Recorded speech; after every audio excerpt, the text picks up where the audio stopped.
Justice isn't blind. It's coming.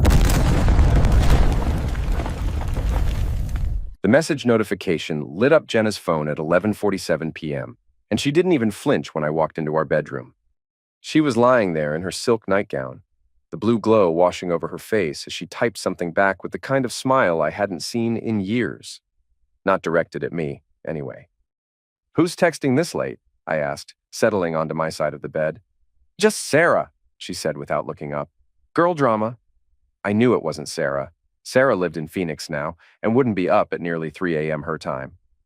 But I said nothing, just watched as Jenna's fingers moved across the screen with practiced ease. The phone buzzed again, another smile, this one wider. When she finally set the phone down on her nightstand, screen up, I waited, counted to 60. Her breathing deepened into sleep, but I stayed awake, staring at the ceiling fan's slow rotation in the darkness. At 1:15 a.m., another buzz. The screen lit up automatically. I could see it from where I lay. A photo notification. The sender's name, Dean R., Dean Russo. My student from Safe Track Driving School. 24 years old, cocky kid with dreams of racing professionally. I'd been teaching him parallel parking and highway merging for 3 months. I slipped out of bed and padded around to Jenna's side. Her phone had no lock screen. She'd always said she had nothing to hide. I tapped the notification. The photo loaded and my world tilted. Jenna, in her car, wearing a red dress I'd never seen. She was looking over her shoulder, laughing. The angle suggested the photographer was in the back seat, or maybe the driver's seat while she posed. The timestamp showed yesterday, 6:30 p.m. I'd been at the school until 7, teaching Mrs. Henderson how to navigate construction zones. I scrolled up. More photos. Jenna at some restaurant I didn't recognize. Jenna in what looked like a hotel room. Jenna in Dean's arms outside a bar called The Mile Marker. My hands started shaking. I scrolled further. Text messages going back weeks. "Can't wait to see you tonight," from Dean. "Greg's working late again. Perfect timing," from Jenna. "You make me feel alive again," from Jenna. "Leave him. We could be amazing together," from Dean. I set the phone down carefully, my training kicking in. In the Army, when everything went to hell, you got quiet. You observed. You planned. You didn't react until you had all the intelligence. I went to my home office and opened my laptop. Found Dean's file from the driving school. Address, 47 Maple Street, apartment 3B. I knew the building knew construction, the kind of place young guys with good jobs rented to impress girls. The next evening, I told Jenna I was grabbing dinner with Bill from work. Instead, I drove to the Mile Marker. It was a dive bar on the edge of town, the kind of place you went when you didn't want to be seen by anyone who mattered. I parked across the street and waited. At 8:30, Jenna's silver Honda pulled into the lot. She got out wearing jeans and a black top that hugged her in ways I remembered from when we were dating. Dean emerged from his red Mustang, all swagger and confidence. He walked over to her and she melted into his arms like she was coming home. They kissed for a long time. Her hands were in his hair. His were on her waist, and I watched my 17-year marriage dissolve in real time. I started my truck and drove home. Deleted 3 contacts from Jenna's phone while she showered. Her sister Lisa, her friend Michelle, and her boss Karen. Then I sat in my recliner and waited for her to come to bed. "How was dinner with Bill?" she asked, sliding under the covers. "Same as always," I said. "How was Sarah?" "Oh, you know, same drama, different day." I closed my eyes and began planning. 2 weeks later, everything changed in ways I never could have planned. Emily had been excited about the movie night with Monica and their friends. Some horror flick they'd been wanting to see for months. At 17, she was fearless about everything except disappointing me, and she'd asked to borrow Jenna's car because her own was in the shop getting new brakes. "Sure, honey," Jenna had said, barely looking up from her phone. "Keys are on the counter." I was working late at Safe Track, helping a nervous 16-year-old named Tyler master 3-point turns in the parking lot. His mother waited in the office, drinking coffee and checking her watch every few minutes. At 9:15, my phone rang. Jenna. "Greg, oh God, Greg, there's been an accident." The words hit like physical blows. "What kind of accident? Where's Emily?" "I don't know. The police called. They said someone was hurt. We need to get to Presbyterian Hospital right now." I left Tyler with the office manager and drove faster than I'd ever driven in my life. Found Jenna in the emergency room parking lot, pacing beside her car. Her face was streaked with mascara, her hands shaking as she tried to light a cigarette. "What happened?" I demanded. "I don't know. They wouldn't tell me over the phone. Just said there was an accident involving my car and we needed to come immediately." We ran inside together. The nurse at the desk looked up with the kind of expression that prepared you for bad news. "Mr. and Mrs. Tolan? Please come with me." The walk down that hallway lasted forever. I could hear Jenna's breathing, sharp and panicked. My own heartbeat was so loud I was sure everyone could hear it. Doctor. Martinez was young, maybe 35, with kind eyes that had delivered too much bad news. "Please sit down. Just tell us," I said. "Your daughter was involved in a collision with a semi-truck on Route 15. She was pronounced dead at the scene." "I'm very sorry." The world went silent. Not quiet, silent, like someone had turned off all the sound in the universe. I could see Jenna's mouth moving, could see the doctor's lips forming words, but I heard nothing. Then the sound crashed back in all at once. Jenna screaming. The doctor's voice explaining impact and instantaneous passing. My own voice asking questions that didn't matter anymore. "The other passengers?" I managed.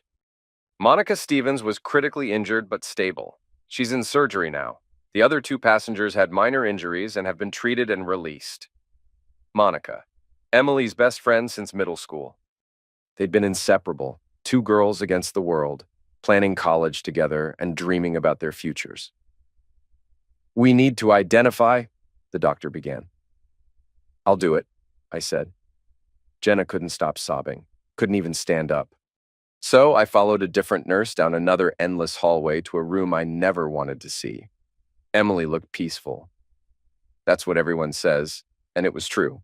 Her face was unmarked, her dark hair spread across the pillow like she was just sleeping.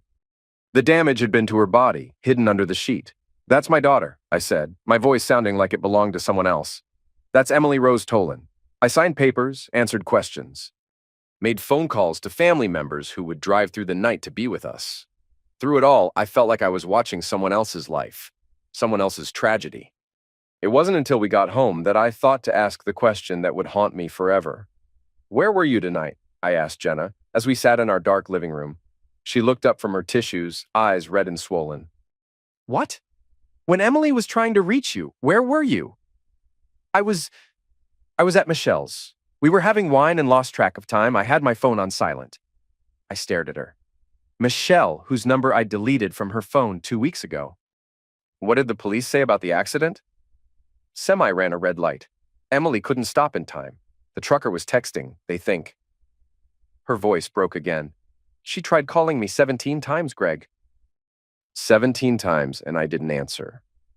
I went to Emily's room and found her phone on the charger, scrolled through her final calls. 4 attempts to reach Jenna between 8:30 and 9 p.m., right around the time the movie would have started.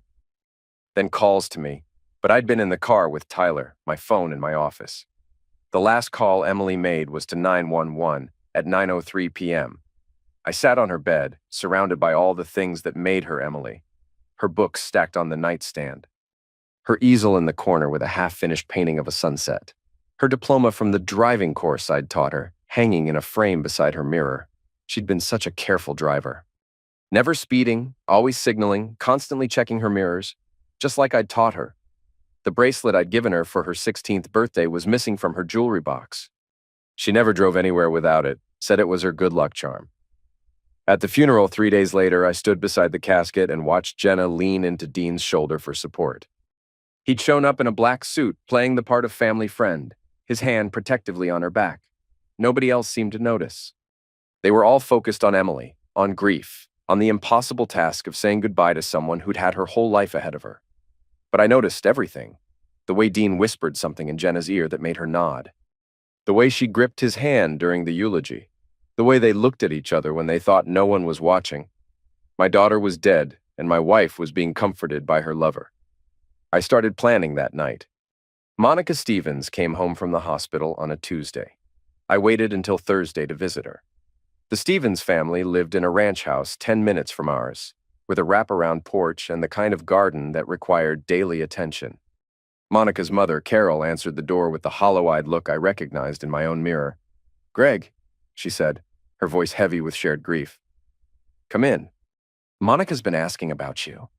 I found Monica in the living room, her left leg elevated in a cast, her arm still in a sling. She looked so much younger than 18, pale and fragile against the couch cushions. Mr. Tolan, she said, trying to sit up straighter. Don't move, sweetheart. How are you feeling? Better. Physically. She paused, her eyes filling. I keep thinking about that night. About what I should have done differently. I sat in the chair across from her. Tell me about that night, Monica. If you can. She nodded, wiping her eyes with her good hand. We were supposed to meet at the theater at 8. Emily picked me up around 7:30. She seemed nervous about something. Nervous how? She kept checking her phone, said she was trying to reach your wife about something important, but Mrs. Tolan wasn't answering. Emily was worried because she'd promised to be home by 11, and the movie was running later than we thought. I leaned forward. What time did she start trying to call Jenna? Around 8:15, I think. We were in the theater lobby. Emily said she felt bad taking the car without checking in first. She tried calling 4 or 5 times before we went into the movie. And after the movie? Monica's voice dropped to a whisper. Emily was really upset by then. She said, Mrs. Tolan always answered her phone that something must be wrong. She wanted to drive straight home to check, but I convinced her to try calling one more time. I felt something cold settling in my chest. What happened then? She pulled over at that gas station on Route 15 and tried the calling again. When there was still no answer, she got really scared. She was crying, saying what if something had happened to Mrs. Tolan? What if there was an emergency? Monica's voice broke. I should have told her to just go home. Instead, I said we should call you. But my phone was in my office. We didn't know that. Emily tried calling you twice, then gave up and decided to drive home. She was going to surprise Mrs. Tolan by making her favorite tea and waiting up to make sure she was okay. Monica was sobbing now. She was worried about her, Mr. Tolan. Right up until the truck hit you. I don't remember the impact. Just Emily saying Mom's not answering, and then waking up in the hospital. I stayed with Monica for another hour, listening to her memories of Emily, her guilt over surviving when her best friend didn't. When I finally left, I sat in my truck for 10 minutes, staring at the Stevens house. Emily had died worried about Jenna. Had spent her final conscious moments trying to reach the woman who was supposed to love her most, who was instead in some bar or hotel room with a 24-year-old punk. When I got home, Jenna was in the kitchen making dinner. She'd been trying to maintain normal routines since the funeral, as if cooking and cleaning could somehow bring our life back. How's Monica? She asked, without looking up from the stove. Recovering. She told me Emily spent that whole night trying to reach you. Jenna's shoulders tensed. I told you I was at Michelle's. I had my phone on silent because we were talking about her divorce. Michelle moved to Denver 3 months ago, Jenna. The wooden spoon clattered against the pot. Jenna turned around slowly, her face pale. What? Michelle Rodriguez. Your friend Michelle. She moved to Denver in March for that job opportunity, remember? We sent a card to her new address. Jenna stared at me, her mouth opening and closing without sound. So where were you that night? I asked. Where were you while our daughter was dying, trying to reach you? I meant Sarah. I was with Sarah. Sarah lives in Phoenix. Try again. Jenna's face crumpled. Greg, were you with Dean? The question hung in the air between us like smoke. Jenna's expression went through several changes. Shock, denial, anger, and finally something that looked like relief. Were you with Dean Russo while Emily was trying to call you? She sat down heavily at the kitchen table. Yes. Where? At the mile marker. We were talking and I turned off my phone because... She stopped, realizing how it sounded. Because you didn't want to be interrupted while you were with your lover. It's not what you think. What I think is that our daughter died trying to reach her mother, who was too busy screwing around with some kid to answer her phone. Jenna flinched like I'd slapped her. Don't you dare blame Emily's end on me. That trucker ran the red light. That's what eliminated her. You're right, I said calmly. But she wouldn't have been on that road if she hadn't been worried sick about you. She would have gone straight home instead of stopping to call. She would have been 15 minutes ahead of that truck. I walked out of the kitchen, leaving Jenna crying at the table. That night, I set up a workspace in the basement, cleared off my old workbench and organized my tools. spread out a map of the town and marked locations. Safe Track Driving School, the mile marker, Dean's apartment, Jenna's office. I pinned up photos of Emily and started a timeline on the wall. Everything I knew about Jenna and Dean's relationship, their meeting places, their schedules. For the first time since the funeral, I felt purpose returning. I had work to do. The first move was surgical and untraceable. Dean drove a red 2019 Mustang that he kept immaculate, washing it twice a week and parking it away from other cars to avoid door dings. He was proud of that car, posted photos of it on social media, called it his baby. On a Tuesday night, I waited until 2 a.m. and walked the 4 blocks to his apartment complex. Used a small knife to puncture 3 of his tires, not slash them, which would look intentional, but create slow leaks that would cause gradual deflation over several hours. Dean discovered the problem the next morning when he came out for work.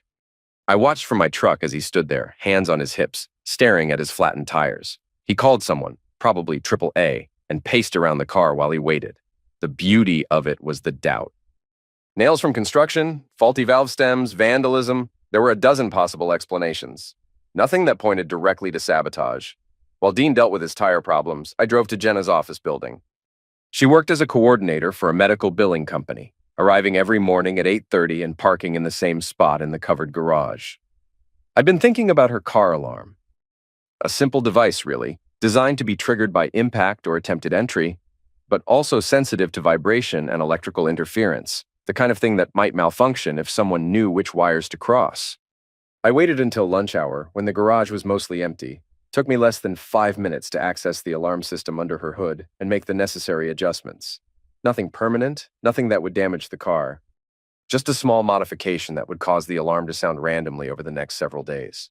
That night, Jenna's car alarm went off at 3:17 a.m. She jolted awake beside me, confused and disoriented.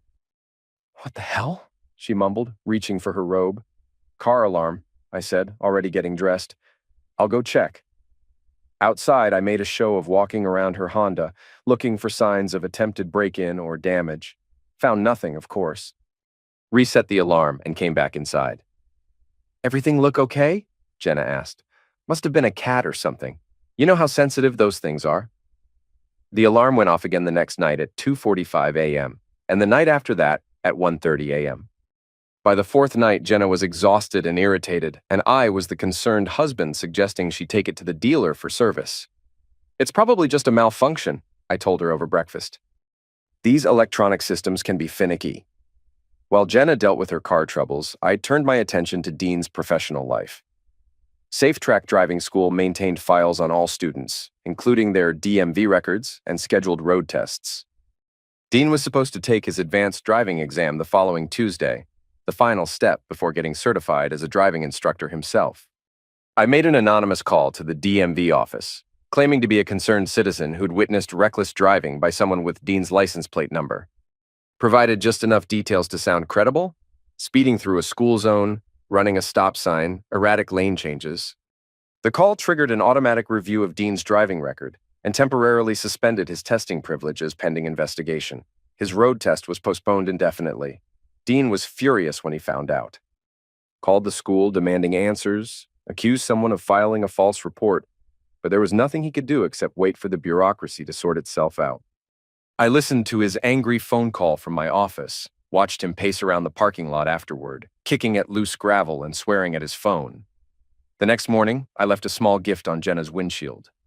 A photo of Emily from her last birthday, smiling as she blew out the candles on her cake. I placed it under the wiper blade where Jenna would be sure to see it, but where it might have been left by anyone. Jenna found it when she came out for lunch. I watched from across the street as she picked up the photo, her hands shaking. She looked around the parking garage searching for whoever might have left it, but I was well hidden. That evening, she mentioned it to me casually, as if it weren't important. "Someone left a photo of Emily on my car today." "What kind of photo?" "From her birthday last year. Just stuck under the windshield wiper." I frowned, playing concerned husband. "That's strange. Maybe one of her friends left it, or a teacher from school?" "Maybe." But Jenna didn't sound convinced. The psychological pressure was building exactly as I'd planned. Small incidents that could be coincidental, but felt threatening. disruptions to their routines that created stress and paranoia without providing a clear target for their anger. 2 weeks into my campaign, I made my final move in this phase. Jenna's car was parked in our garage overnight, and I had easy access to work on it. Using jumper cables and some basic electrical knowledge from my Army days, I wired the garage door opener to the car's battery in a way that would cause the door to malfunction if anyone tried to open it while the car was running. It was tricky work, requiring precise connections, but I'd always been good with electronics. The next morning, Jenna started her car as usual, but couldn't get the garage door to open. She tried the remote, then the wall button, then called for me to help. "Must be a power issue," I said, examining the opener with fake puzzlement. "Let me check the connections." I made a show of poking around the mechanism, eventually discovering the jury-rigged wiring. "Jesus, Jenna, look at this." She came over to see what I'd found. The jumper cables were obviously placed, clearly not part of the original installation. "Someone wired your car to the garage door," I said, my voice tight with controlled anger. "If you tried to drive out with the door closed..." I didn't need to finish the sentence. We both understood the implication. Jenna stared at the makeshift electrical connection, her face pale. "Who would do something like this?" "I don't know, but I'm calling the police." Detective Farley was exactly what you'd expect from a small-town cop nearing retirement. 50-something gray mustache, the kind of patient demeanor that came from 25 years of handling domestic disputes and petty vandalism. He examined the garage door wiring with professional thoroughness, took photos, and asked all the right questions. "Any idea who might want to scare you folks?" he asked, settling into our living room with a notebook. Jenna sat beside me on the couch, close enough to seem like a united front, but not quite touching. "We can't think of anyone," she said. "No recent conflicts, workplace issues, neighbors?" I shook my head. "We keep to ourselves, mostly.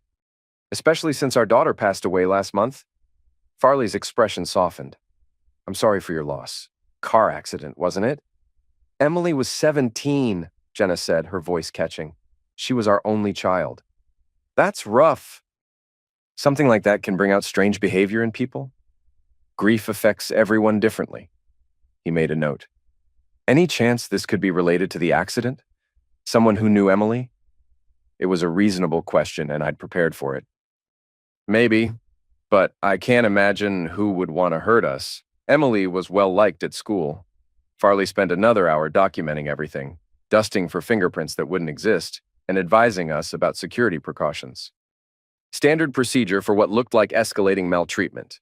After he left, Jenna poured herself a large glass of wine and sat at the kitchen table staring out the window. "This is getting scary, Greg." "I know. We should consider staying somewhere else for a few days. Maybe at Dean's place?" The words slipped out before she could stop them. I turned slowly to face her. "Dean's place?" Her face flushed red. I was thinking out loud. "He has that secure apartment building." "Right, your friend Dean." We stared at each other across the kitchen, and I could see her calculating what I knew, what I suspected, how much she could safely admit. "Greg, I need to tell you something." "I'm listening." "Dean and we've been spending time together since Emily died. He's been helping me cope, helping you cope. It's not what you think. We're just friends. He lost his father young, so he understands grief." Every word was a lie, but I nodded sympathetically. "That's good. It's important to have support." Relief flooded her face. "So you don't mind?" "Why would I mind you having a friend?" That night, I activated the next phase of my plan.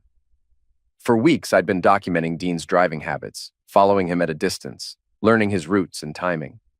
He was predictable in the way young men often are. Same coffee shop every morning, same gym 3 evenings a week, same bar on Friday nights. Dean also had a bad habit of texting while driving. I'd observed him doing it multiple times, always careful to check for police before pulling out his phone. But I'd also installed a small dash cam in my truck and managed to capture him in the act several times. The footage wasn't perfect, taken from a distance, sometimes obscured by other traffic, but with some editing, it could be made to look more dramatic. I spent hours on my computer, enhancing certain frames, adjusting the timing, creating a narrative of reckless driving that would be believable to anyone who didn't know the context. The anonymous tip I sent to the DMV included a flash drive with the edited footage and a typed letter explaining my concerns as a fellow citizen. I described Dean as a menace to public safety, someone who regularly endangered other drivers with his reckless behavior. Within days, Dean received a notice that his license was under review. His advanced driving test was postponed again, this time indefinitely. When he called SafeTrack to complain, I was there to take the call. "This is insane," he said, his voice tight with frustration. "Someone's obviously targeting me." "Have you been driving safely?" I asked. "Following all traffic laws?" "Of course I have. This is some kind of setup." "Set up by who?" "I don't know. But someone has it out for me." I made sympathetic noises and promised to look into it, knowing there was nothing he could do. The bureaucracy would grind on for weeks while his life fell apart piece by piece. Meanwhile, Jenna was having her own problems at work. I'd been studying her company's organizational structure, identifying key personnel and potential vulnerabilities. Her boss, Karen Mitchell, was a stickler for procedure and had fired people for minor infractions. Using information I'd gathered from Jenna's conversations and social media posts, I created a series of fake receipts and documents suggesting financial irregularities in her department. Nothing too dramatic, just discrepancies that would trigger an internal investigation. I mailed the documents anonymously to Karen Mitchell's office with a note expressing concerns about possible fraud in Jenna's section. The handwriting was disguised, the postmark from a neighboring town. Jenna came home the following Tuesday looking shaken. "They're investigating my department," she told me over dinner. "Someone sent anonymous tips about financial irregularities." "What kind of irregularities?" "Falsified receipts, improper billing codes. They're auditing everything from the past 6 months." I frowned with appropriate concern. "Do you have anything to worry about?" "No, of course not. But you know how these things go. Even if they find nothing, it makes everyone look bad." The stress was showing on her face, in the way she held her shoulders, in the new lines around her eyes. Between the car problems, the garage incident, and now work troubles, Jenna was stretched thin. Dean was faring even worse. His motorcycle, a sleek Yamaha he used for weekend rides, had been his pride and joy since college. I'd observed his maintenance routine, noticed that he did most of his own work in the parking area behind his apartment building. Brake systems on motorcycles are simpler than cars, but more dangerous to tamper with. A small adjustment to the brake line, barely visible to casual inspection, could cause catastrophic failure at highway speeds. I waited until a Sunday evening, when Dean typically worked on his bike, watched from a distance as he cleaned and adjusted various components, then left the motorcycle in its usual parking spot. After midnight, I made my visit. The brake line adjustment took less than 10 minutes. A tiny puncture, sealed with a substance that would dissolve under heat and pressure. The brakes would work fine for normal riding, but fail completely during hard braking. Dean discovered the problem Wednesday evening during his ride home from the gym. According to the police report, he was traveling about 40 miles per hour when another driver ran a stop sign. Dean hit the brakes, and nothing happened. He laid the bike down in a controlled crash, skidding across the asphalt and into a guardrail, broke his left wrist, sustained road rash across his back and legs, but avoided serious injury through skill and luck. I visited him in the hospital the next day, playing the concerned instructor checking on a former student. "Hell of a thing," I said, standing beside his bed. "You're lucky to be alive." "Someone sabotaged my bike," Dean said, his voice hoarse from pain medication. "The brake line was cut." "Cut? Are you sure?" "I know what I saw. Someone wants me dead." I shook my head sympathetically. "That's a serious accusation. Have you told the police?" "They think I'm paranoid. Said it could have been road debris or normal wear." "Well, motorcycle maintenance is tricky. Even experienced riders make mistakes." Dean stared at me with new intensity. "I didn't make any mistakes. Of course not. I'm just saying accidents happen." After I left the hospital, I drove to the mile marker and sat in the parking lot thinking. The psychological pressure was working exactly as planned.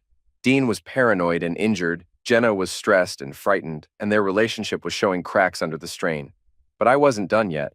The real work was just beginning. Dean came home from the hospital with his left arm in a cast and enough paranoia to power a small city. Jenna visited him twice in the first week, bringing groceries and playing nurse, but I could see the strain wearing on both of them. "He thinks someone's trying to eliminate him," she told me after her second visit. "Says his bike was sabotaged." "That's pretty extreme. What do the police think?" "They're treating it as an accident." "No evidence of tampering." She paused, swirling her wine. But with everything else that's been happening, you think it's connected? I don't know what to think anymore. I reached across the table and took her hand, playing the supportive husband. Maybe we should go away for a while. Take a vacation, get some distance from all this craziness. I can't leave now. Dean needs help, and work is... Right, Dean needs help. She caught the edge in my voice and pulled her hand away. He's been a good friend to me, Greg. During a very difficult time. I'm sure he has. We stared at each other across the dinner table, years of marriage and recent betrayal creating a tension thick enough to cut. Jenna looked away first. That weekend, I made a trip to the electronics store in the next town over, paid cash for a small wireless microphone and receiver, the kind used for presentations or amateur recording. Nothing sophisticated, but enough to pick up conversations in a small room. Monday evening, while Jenna was at the grocery store, I drove to Dean's apartment. The building had security cameras in the lobby, but none in the stairwells or hallways. I climbed to the third floor and found apartment 3B. Dean's lock was standard residential grade, easily bypassed with the right tools. I'd learned lockpicking in the Army, a skill I'd never expected to use in civilian life. The apartment was dark, and Dean's Mustang wasn't in the parking lot. I found what I was looking for in the living room, a table lamp beside the couch where they would naturally sit together.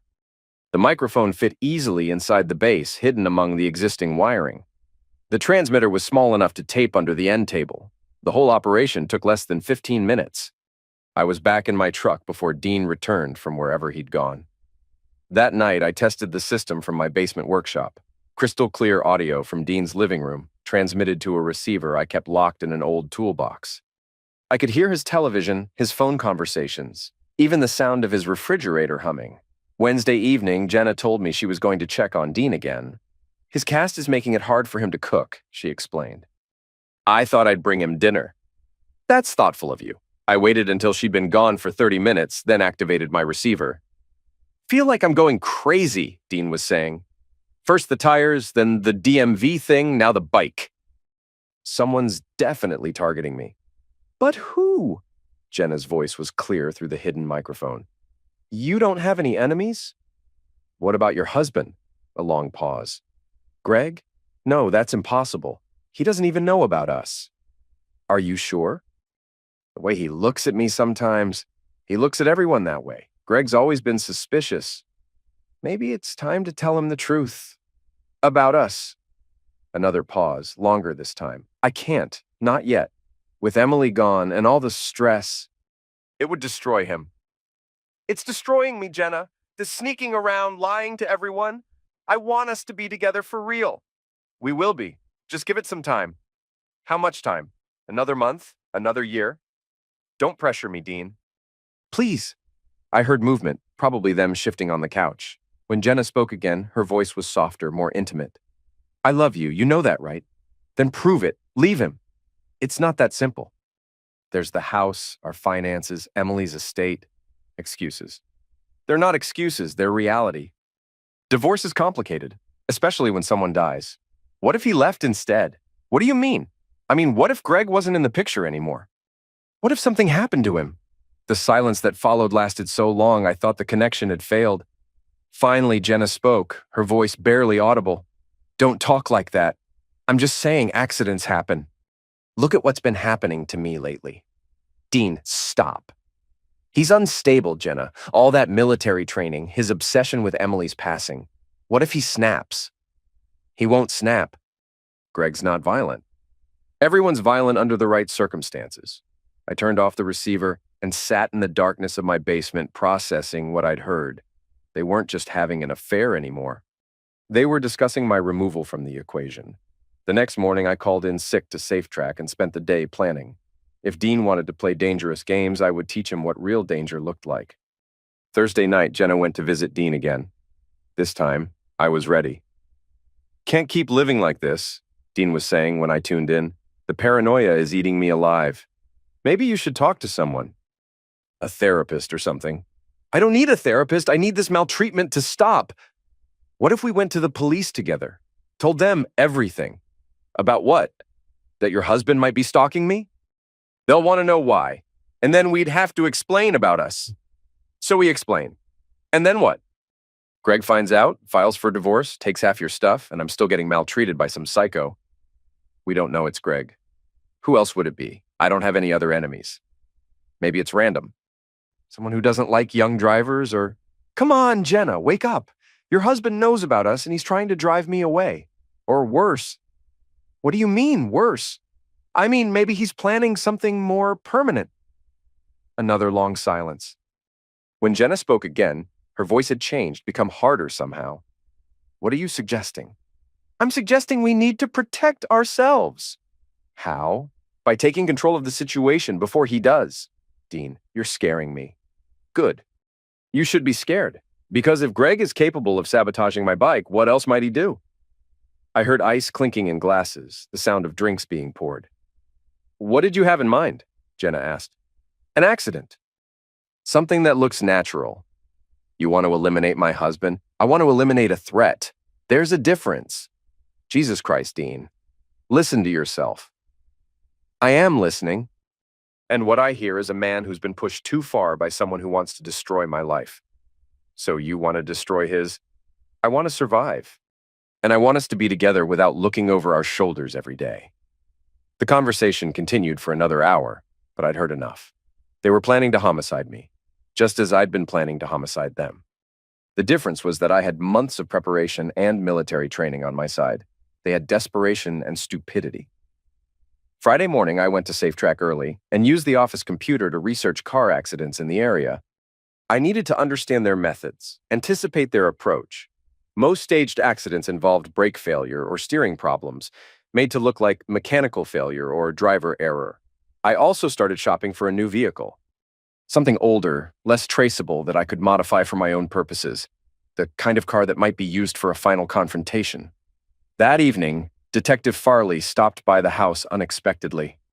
Just wanted to follow up on that garage door incident, he said, settling into our living room with the same patient demeanor as before. Any leads? I asked. Nothing concrete. But I've been thinking about your situation, and something doesn't add up. Jenna tensed beside me on the couch. What do you mean? Well, you've had a series of incidents. The car alarm, the garage door, some maltreatment at work. But they're all relatively minor, like someone's trying to scare you rather than actually hurt you. Maybe they're building up to something, I suggested. Maybe. Or maybe they're trying to drive a wedge between you folks. Create tension in your marriage. Why would someone want to do that? Jenna asked. Farley shrugged. Could be someone who knows one of you personally. Someone with a grudge or an agenda. He asked a few more questions, but I could tell he was fishing. Looking for reactions, studying our body language, trying to read the dynamic between Jenna and me. After he left, Jenna poured herself another large glass of wine. He suspects something, she said. About what? About us. About the problems in our marriage. Are there problems in our marriage? She looked at me with an expression I couldn't quite read. Fear, guilt, calculation, all mixed together in a way that made her look like a stranger. Greg, we need to talk. I'm listening. I know you know about Dean. What about Dean? Don't play games. I know you've figured it out. I leaned back in my chair and studied her face. Figured what out? That we're having an affair. The words hung in the air between us like a confession at a homicide trial. Jenna's hands were shaking as she held her wine glass. How long? I asked. Since March, before Emily died. Yes. Were you with him the night she died? Jenna closed her eyes. Yes. And you turned off your phone so you wouldn't be interrupted. Yes. While our daughter was trying to reach you. I didn't know she needed me. But you chose him over her. It wasn't like that. What was it like? Jenna set down her glass and faced me directly. It was like being alive again. For the first time in years, I felt like someone actually wanted me. I wanted you. No, you tolerated me. There's a difference. We stared at each other across 20 years of marriage, and I realized that everything I'd thought I knew about my wife had been an illusion. What happens now? I asked. I don't know. Dean thinks. Dean thinks what? Dean thinks you're dangerous, that you might hurt him. Am I dangerous, Jenna? She studied my face for a long moment. I don't know anymore. That night, I lay awake listening to her breathe beside me, knowing it would probably be one of the last times. Everything was accelerating now, moving toward a conclusion that only one of us had planned. I got up quietly and went to my basement workshop. Time to activate the final phase. The beauty of a good surveillance system is that the targets never know they're being watched until it's too late. For 3 weeks, I listened to Dean and Jenna plan my homicide with the methodical patience I'd learned in the Army. Their method was surprisingly sophisticated for amateurs. They'd decided on a car accident, staged to look like I'd fallen asleep at the wheel and crashed into a tree. Simple, believable, and difficult to investigate. "We need to pick the right location," Dean said during one of their planning sessions. "Somewhere isolated but not suspicious, a road Greg would normally take."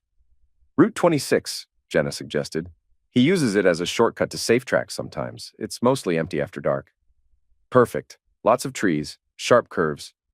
Easy to make it look like he lost control." They discussed timing, alibis, and cleanup procedures with the casual efficiency of people planning a weekend camping trip. Jenna would establish her presence at home by ordering takeout delivery and leaving the TV on. Dean would disable my brakes while I was at work, then follow me at a distance until I reached the eliminate zone. "What about the investigation?" Jenna asked during their Tuesday night meeting. "What investigation?" "Tired widower falls asleep driving, crashes into tree, dies instantly." "Happens all the time. But what if they find evidence of tampering?"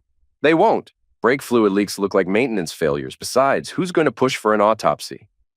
"You'll be the grieving widow, eager to put the tragedy behind you." I had to admire their thoroughness, even as I planned their destruction. The car I'd chosen for my own purposes was a 1987 Dodge Charger, purchased cash from a junkyard in the next county. Black paint faded to primer gray, engine that ran rough but reliable, interior that smelled like cigarettes and desperation. Perfect for what I had in mind. I spent weeks modifying it in a rented garage outside town, cut the brake lines in a way that would cause catastrophic failure after 20 minutes of driving. Installed a device that would lock the doors once the engine was running. Rigged the fuel system to create a spectacular fire on command. The key was making everything look like an accident, while ensuring there would be no survivors to contradict the story. Wednesday evening, Detective Farley made another unexpected visit. "Sorry to bother you folks again," he said, but his expression suggested otherwise. "I wanted to ask about your friend, Dean Russo." Jenna went rigid beside me. "What about him?" "He filed a complaint yesterday. Claims someone's been sabotaging his vehicle, maltreating him at work, generally making his life miserable." "That's terrible," I said. "Any idea who might be doing it?" "That's what I wanted to ask you. Dean seems to think it might be connected to the incidents at your house." "How would that be connected?" Jenna asked. Farley pulled out his notebook, a gesture I was beginning to recognize as his way of applying pressure. "Well, Dean mentioned that he's been spending time with you, Mrs. Tolan, helping you cope with your daughter's passing." "He's been very supportive," Jenna said carefully. "Right. And Dean seems to think that maybe your husband doesn't approve of the friendship." I looked appropriately confused. Why wouldn't I approve? Jenna needs all the support she can get right now. That's what I told him. But young men sometimes get paranoid ideas, especially when they're under stress. Farley asked a few more questions, probing the boundaries of our relationship with Dean, testing our reactions to different scenarios. But he was fishing without bait, looking for something he couldn't quite define. After he left, Jenna confronted me directly. "Are you behind what's happening to Dean?" "What's happening to Dean?" "The tire slashing, the brake tampering, all of it." I met her gaze steadily. "Do you think I'm capable of something like that?" "I think you're capable of anything when you're angry." "Am I angry, Jenna? Aren't you?" "I'm disappointed." "There's a difference." She studied my face, looking for tells, for signs of deception or rage.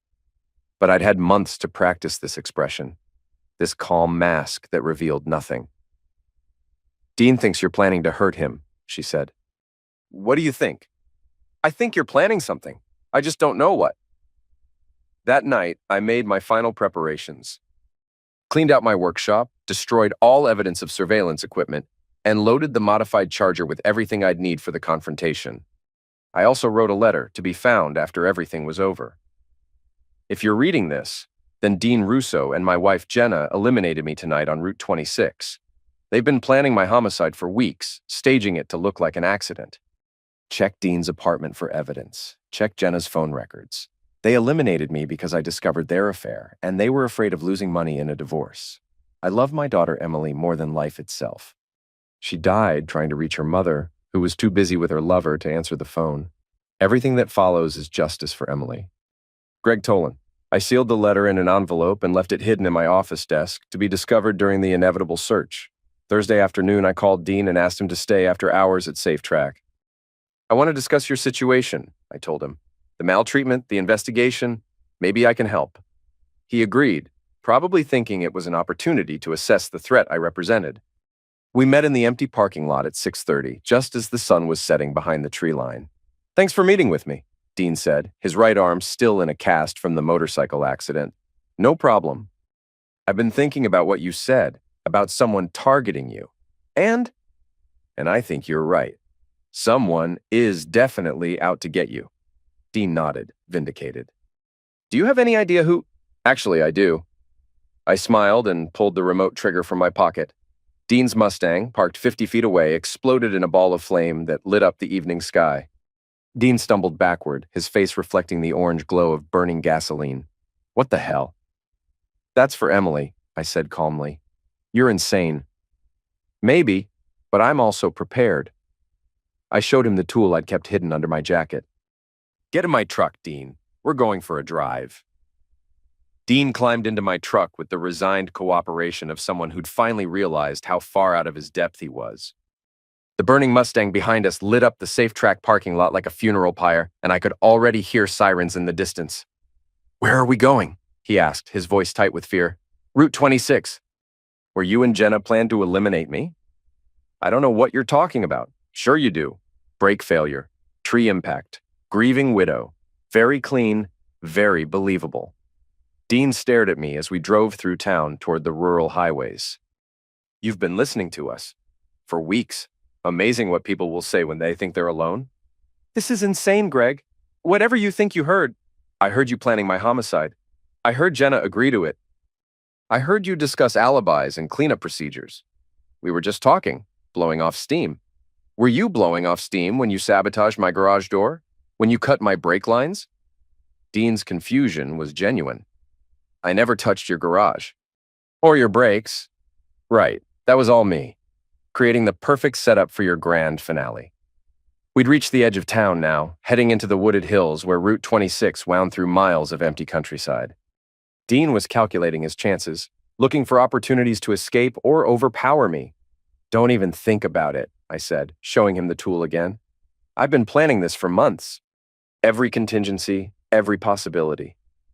What do you want? Justice for Emily. Emily died in an accident. Emily died because your girlfriend was too busy screwing you to answer her phone. Emily died scared and alone, trying to reach the mother who chose her lover over her own daughter. Dean was quiet for several minutes, processing the implications. Finally, so you eliminate us both? That brings Emily back? No. But it makes things right. I turned onto Route 26, a narrow two-lane road that meandered through dense forest for 12 miles before connecting to the interstate. During the day, it carried moderate traffic from commuters looking to avoid the main highways. At night, it was virtually empty. There's something you should know, Dean said as we drove deeper into the woods. What's that? Jenna doesn't love you anymore, hasn't for years. She told me you've been like strangers living in the same house. Is that supposed to hurt my feelings? I'm just saying maybe it's time to let go. File for divorce, split your assets, move on with your life. Like Emily moved on with hers? Emily's passing wasn't Jenna's fault. Wasn't it? We drove in silence for another few miles. I could see Dean working through scenarios, trying to find an angle that would save his life. But I'd been planning this confrontation for too long, had considered too many variables. What about Detective Farley? Dean asked. He's already suspicious. When we both disappear, you're not both disappearing, just you. What about Jenna? Jenna gets to live with what she's done. Every day for the rest of her life. That's worse than eliminating her.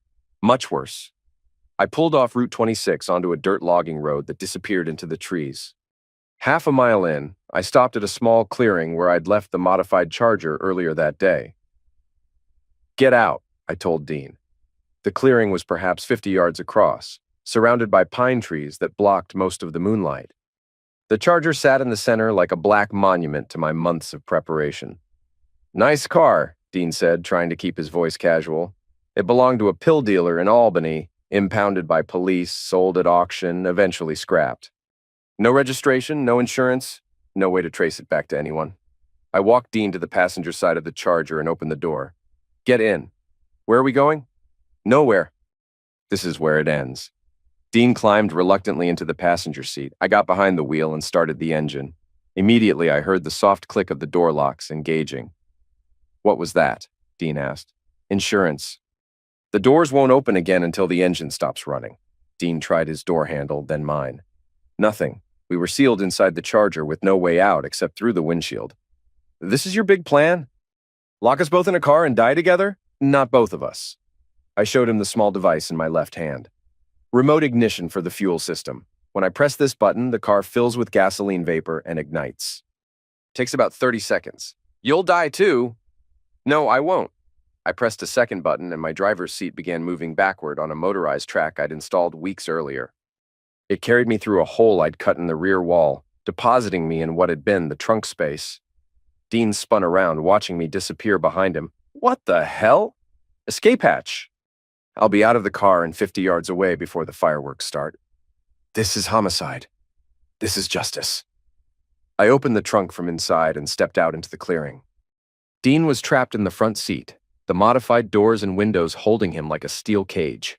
"Greg, please. We can work this out." "No, we can't." I walked to the edge of the clearing and turned back to face the Charger. Dean's face was visible through the windshield, pale and desperate in the dashboard light. "Any last words?" I called out. "F you." "Close enough." I pressed the button. The Charger erupted in flames so suddenly and completely that I felt the heat wash over me from 50 yards away. The explosion echoed through the forest, followed by the roar of burning gasoline and the screams of Dean Russo as he died. I watched until the screaming stopped, then walked back to my truck and drove home. Jenna was waiting in the kitchen when I got home, her face tight with worry and something that might have been guilt. "Where have you been?" she asked. "I've been calling you for hours." "Working late, end-of-month paperwork." "Dean's not answering his phone." "Maybe he's busy."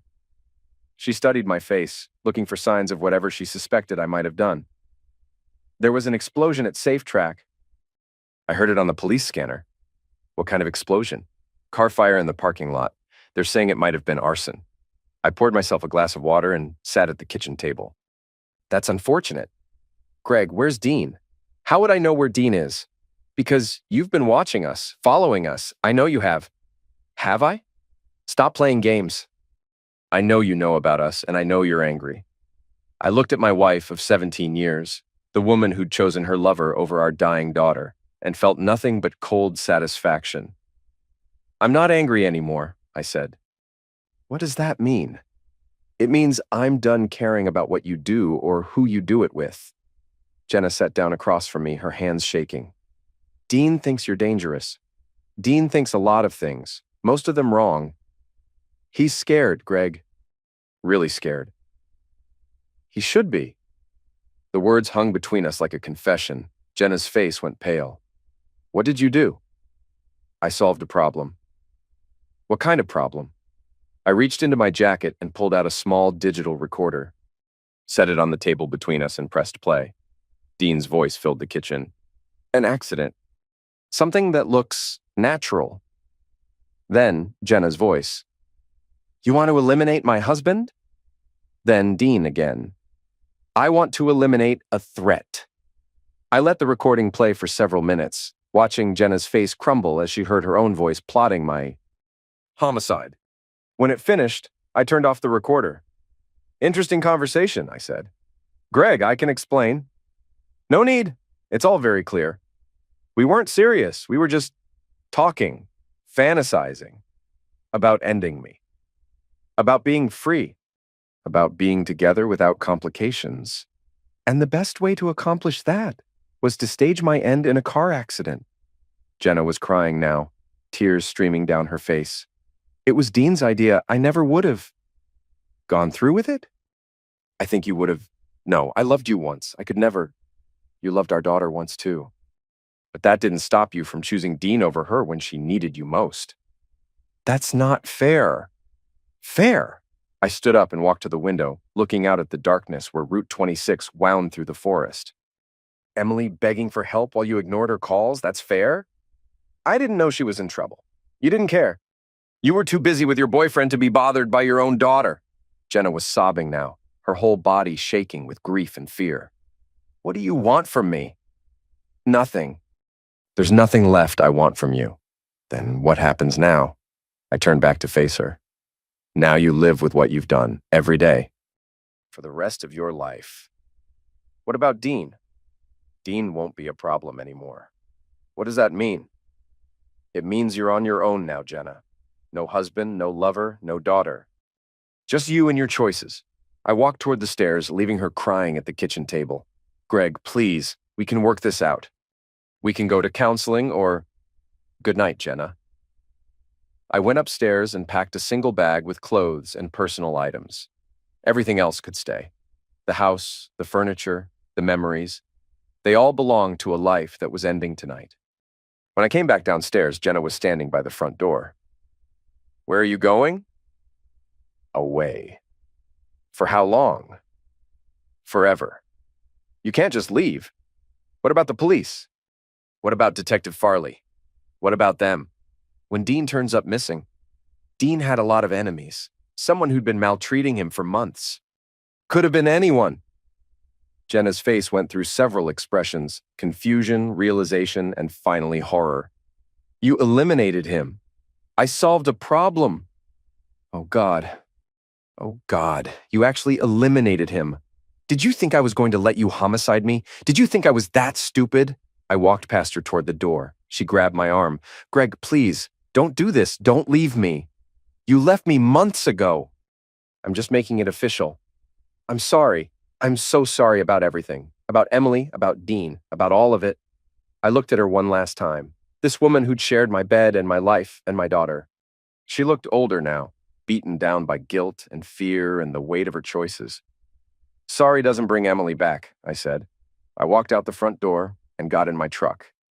Jenna followed me to the driveway, still pleading, still trying to find some way to undo what couldn't be undone.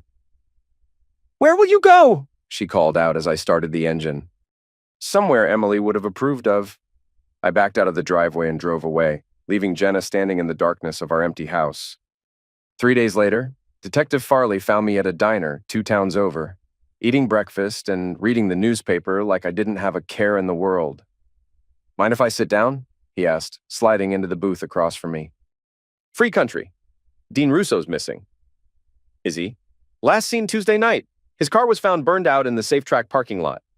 I turned a page of the newspaper. That's unfortunate. Your wife seems to think you might know something about it. My wife thinks a lot of things, most of them wrong. Farley studied my face with the patience of a man who'd spent 25 years reading guilty suspects. She told me about the affair. Did she? Says Dean was scared of you, thought you might hurt him. Did Dean strike you as the type to scare easily? Not particularly. But then again, you don't strike me as the type to commit homicide. I folded the newspaper and met his gaze. What type is that? Usually younger, usually stupider. Usually leaves more evidence. Sounds like you don't have much evidence. I have a missing person, a burned car, and a wife who thinks her husband eliminated her lover. Sounds like a domestic dispute. Farley leaned back in his seat. Here's what I think happened. I think you found out about the affair and decided to do something about it. I think you've been maltreating Dean for months, building up to something bigger. That's an interesting theory. I also think you're too smart to leave evidence lying around. Too careful to make obvious mistakes. If you say so. Which means I probably can't prove anything. At least not with what I have now. I signaled the waitress for more coffee. Sounds like you have a problem. No, you have a problem. Because even if I can't prove you eliminated Dean Russo, I know you did it. And I'll be watching you for the rest of your life, waiting for you to slip up. That sounds exhausting for both of us. Farley stood up and dropped a business card on the table. Call me when you're ready to confess. After he left, I finished my breakfast and drove to the cemetery where Emily was buried. Her grave was still covered with flowers from friends and teachers, small tokens of remembrance from people who'd loved her. I sat on the grass beside her headstone and told her what I'd done. I know it doesn't bring you back, I said to the carved marble. But maybe now you can rest easy, knowing that the people who failed you faced consequences. The wind moved through the trees around the cemetery, carrying the sound of distant traffic and children playing in a nearby park. Life going on, indifferent to grief and justice and revenge. I stayed until sunset, then drove to the bus station and bought a ticket to somewhere Emily had always wanted to visit. Colorado, where she'd planned to go to college and study art. The bus pulled out at 11:30 p.m., carrying me away from everything I'd ever known. In the rearview mirror through the back window, I watched the lights of town disappear into darkness. On the seat beside me was a newspaper with the headline, "Local Man Missing After Car Fire." Below it was Dean's photograph, smiling and confident in the way that young men smiled when they thought the world owed them everything. I closed my eyes and saw Emily's face instead. Not as she'd looked in the morgue, but as she'd looked on her last birthday, blowing out candles and making wishes that would never come true. The bus rolled through the night toward Colorado, and I never looked back again. At 3:17 a.m., we stopped for fuel at a truck stop outside Denver. I bought coffee and a local newspaper, scanning the headlines for any mention of Dean Russo or the investigation. Nothing. Just local politics and sports scores and weather forecasts that mattered to people who still had futures to worry about. I walked outside and stood in the parking lot, looking up at stars that Emily would never see. The night air was thin and cold, carrying the promise of mountains and snow and places where a man could disappear completely. In my pocket was Emily's bracelet, the one they'd found crushed under the seat of Jenna's car. I'd taken it from the evidence locker at the police station, one last piece of my daughter to carry with me into whatever came next. The bus driver called for passengers to reboard. I climbed the steps and found my seat, settling in for the final leg of the journey to Denver. As we pulled back onto the highway, I thought about Jenna waking up alone in our empty house, wondering if I was ever coming back, wondering if the police would find enough evidence to arrest her as an accessory to homicide conspiracy, wondering if she'd ever be able to forget the sound of Dean's voice planning my passing, or the look on my face when I played the recording back to her. She'd live with those memories forever, just as I'd planned. Some punishments were worse than end. The bus rolled through the darkness toward Denver, carrying me toward whatever justice looked like for a man who'd lost everything that mattered and found it again in revenge. I closed my eyes and dreamed of Emily, young and alive and proud of her father for finally doing the right thing,